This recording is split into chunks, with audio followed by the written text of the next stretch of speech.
حضور علیہ الصلوۃ والسلام ہر مسلمان کی قبر میں تشریف لاتے ہیں، تو کیا یہ ثابت ہے؟ دیکھیں، جو حدیث مبارکہ ہے، صحیح حدیثیں ہیں، بہت ساری ہیں، کہ جب بندے کو قبر کے اندر رکھ دیا جاتا ہے تو نبی پاک صلی اللہ علیہ وسلم کے بارے میں بھی سوال کیا جاتا ہے، اور پوچھا یہ جاتا ہے کہ ما کنت تقول فی ھذا الرجل، کہ تم اس ہستی کے بارے میں کیا کہا کرتے تھے۔ تو اب یہ جو ھذا الرجل کے الفاظ ہیں،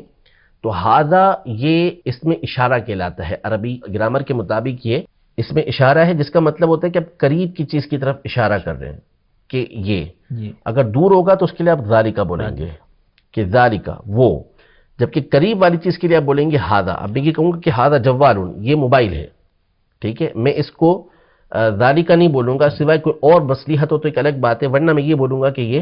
موبائل ہے۔ اسی طرح دور کوئی چیز ہے تو میں اس کو کہوں گا کہ مثال کے طور پہ یہ دروازہ ہے، ذالک بابن، تو میں یوں کہوں گا، یہ ھذا بابن نہیں کہوں گا میں، جب دور دروازہ ہے تو اس کو۔ تو اب یہ جو ھذا الرجل کے الفاظ ہیں نا، اس سے علماء نے استدلال کیا کہ اس کا سیدھا سیدھا مطلب یہ ہوا کہ نبی پاک صلی اللہ تعالیٰ علیہ وآلہ وسلم قریب موجود ہوں گے، اور یہ ابھی کا استدلال نہیں ہے، یہ امام ابن ابی جبرہ رحمۃ اللہ تعالیٰ علیہ جو 6 صدی ہجری کے بزرگ ہیں